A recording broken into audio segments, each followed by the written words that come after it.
stories. एक हरे भरे तालाब में दो बहुत अलग दोस्त रहते थे। एक कछुआ जिसका नाम था धीरू और एक मगरमच्छ जिसका नाम था मगरू। धीरू शांत स्वभाव का था और अपनी धीमी गति से जीवन का आनंद लेता था, जबकि मगरू बहुत फुर्तीला और थोड़ा घमंडी था। शुरुआत में मगरू को धीरू की धीमी चाल पर बहुत हंसी आती थी। वो अक्सर धीरू को चिढ़ाता था और कहता था, अरे धीरू, तुम तो इतने धीमे हो कि तुम्हें एक जगह से दूसरी जगह जाने में ही पूरा दिन लग जाएगा। धीरू बस मुस्कुरा देता और अपनी धुन में रहता। प्रतियोगिता की शुरुआत। एक दिन मगरू ने धीरू को एक प्रतियोगिता के लिए चुनौती दी। चलो देखते हैं कौन तालाब के उस पार सबसे पहले पहुंचता है, मगरू ने अपनी बड़ी बड़ी आंखें चमकाते हुए कहा। धीरू ने सोचा और फिर मान गया, ठीक है मगरू, देखते हैं। प्रतियोगिता शुरू हुई। मगरू अपनी पूरी ताकत से तैरने लगा, पानी में तेजी से आगे बढ़ता हुआ। उसे पूरा यकीन था कि वह आसानी से जीत जाएगा। धीरू अपनी धीमी और स्थिर गति से तैरता रहा। मगरू आधे रास्ते तक पहुंच चुका था जब उसने देखा कि तालाब के बीच में एक बड़ा पेड़ गिर गया है, जिससे रास्ता बंद हो गया है। मगरू बहुत शक्तिशाली था, लेकिन वो पेड़ को हटा नहीं पा रहा था। वो गुस्से में इधर उधर तैरने लगा। तभी धीरू वहां पहुंचा। उसने पेड़ को देखा और बिना कुछ कहे धीरे से पेड़ के नीचे से खिसक गया। उसका सपाट शरीर और धीमी गति इस बाधा को पार करने के लिए एकदम सही थी। मगरू हैरान रह गया। धीरू तालाब के उस पार पहुंच गया और प्रतियोगिता जीत गया। मगरू को अपनी हार पर शर्मिंदगी महसूस हुई, लेकिन उसने धीरू की समझदारी और धैर्य की सराहना की। यह उनकी पहली प्रतियोगिता थी और यहीं से उनकी दोस्ती की शुरुआत हुई। दोस्ती की कसौटी। कुछ दिनों बाद तालाब के किनारे एक बड़ा तूफान आया। तेज हवाएं चल रही थी और भारी बारिश हो रही थी। मगरू, जो आमतौर पर बहुत बहादुर था, एक पेड़ के नीचे फंस गया था जो उस पर गिरने वाला था। वो घबरा गया और मदद के लिए चिल्लाने लगा। धीरू ने मगरू की आवाज सुनी। बिना एक पल गंवाए वो मगरू की ओर बढ़ा। धीरू जानता था कि वो पेड़ को हटा नहीं सकता, लेकिन उसने एक योजना बनाई। उसने मगरू को धीरे धीरे अपनी ओर खींचने के लिए अपनी मजबूत गर्दन और पैरों का इस्तेमाल किया। उसे पेड़ के गिरने से पहले सुरक्षित स्थान पर ले आया। मगरू सुरक्षित था और उसने धीरू को धन्यवाद दिया। धीरू, तुमने मेरी जान बचाई। मैं तुम्हें कभी नहीं चिढ़ाऊंगा। तुम मेरे सबसे अच्छे दोस्त हो। नए रोमांच और सीख। उस दिन से धीरू और मगरू सबसे अच्छे दोस्त बन गए। वे अब प्रतियोगिता नहीं करते थे, बल्कि एक दूसरे की मदद करते थे। मगरू अपनी ताकत का इस्तेमाल धीरू को गहरे पानी में जाने में मदद करने के लिए करता था, जहां स्वादिष्ट शैवाल उगते थे, और धीरू अपनी समझदारी और शांत स्वभाव से मगरू को मुश्किलों से बाहर निकलने में मदद करता था। एक बार तालाब में मछुआरों ने जाल बिछा दिया। धीरू और मगरू दोनों फंस गए।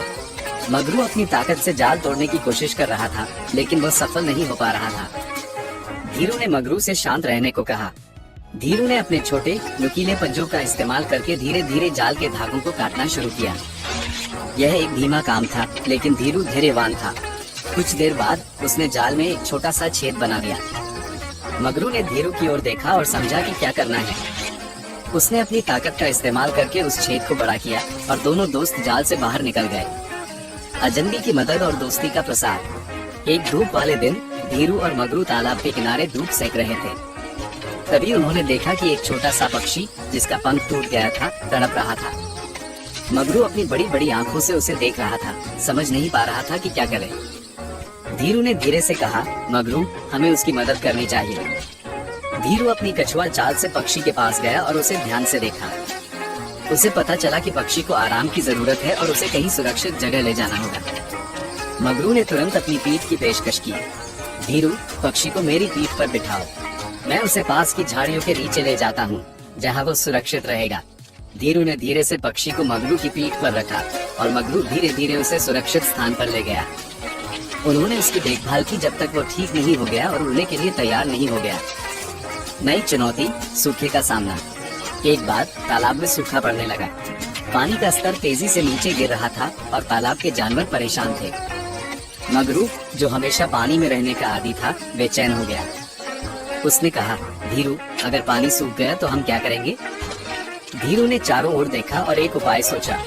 मगरू, मुझे याद है कि तालाब के उस पार एक और छोटा तालाब है, जिसमें हमेशा पानी रहता है, लेकिन वहाँ तक पहुँचने का रास्ता बहुत पथरीला और मुश्किल है। मगरू ने अपनी शक्तिशाली पूंछ से रास्ता बनाने की कोशिश की, लेकिन पत्थर बहुत बड़े थे। धीरू ने कहा, मगरू, तुम अपनी ताकत से पत्थरों को थोड़ा थोड़ा हटाओ और मैं अपने सपाट शरीर से उनके नीचे से रास्ता बनाता हूँ। दोनों ने मिलकर काम किया। मगरू बड़े पत्थरों को खिसकाता और धीरू छोटी दरारों में घुसकर रास्ता साफ करता। धीरे धीरे उन्होंने एक मुश्किल भरा रास्ता बना लिया। तालाब के दूसरे जानवरों को भी धीरू और मगरू की योजना पसंद आई। मगरू ने सबसे छोटे और कमजोर जानवरों को अपनी पीठ पर बिठाया, जबकि धीरू ने बाकी जानवरों को सुरक्षित रास्ते से चलने में मदद की। सभी जानवर उस छोटे तालाब तक सुरक्षित पहुंच गए, हमेशा के लिए दोस्त। इस घटना ने उनकी दोस्ती को और मजबूत कर दिया। वे समझ गए कि ताकत और धैर्य, गति और समझदारी, ये सब मिलकर किसी भी चुनौती का सामना कर सकते हैं। धीरू और मगरू खुशी खुशी तालाब में रहने लगे, एक दूसरे की मदद करते हुए और एक दूसरे के साथ खेलते हुए। वे सिर्फ दोस्त ही नहीं, बल्कि तालाब के सभी जानवरों के लिए प्रेरणा बन गए। उनकी कहानी बताती है कि दोस्ती में कोई भी अंतर मायने नहीं रखता, जब तक दिल में प्यार और मदद की भावना हो। बच्चों, इस कहानी से हमें ये सीख मिलती है कि हमें कभी किसी को छोटा या कमजोर नहीं समझना चाहिए। हर किसी में कोई न कोई खास बात होती है और सच्ची दोस्ती में हम एक दूसरे की ताकत का सम्मान करते हैं और एक दूसरे की कमजोरियों में सहारा बनते हैं। RS Fragment Store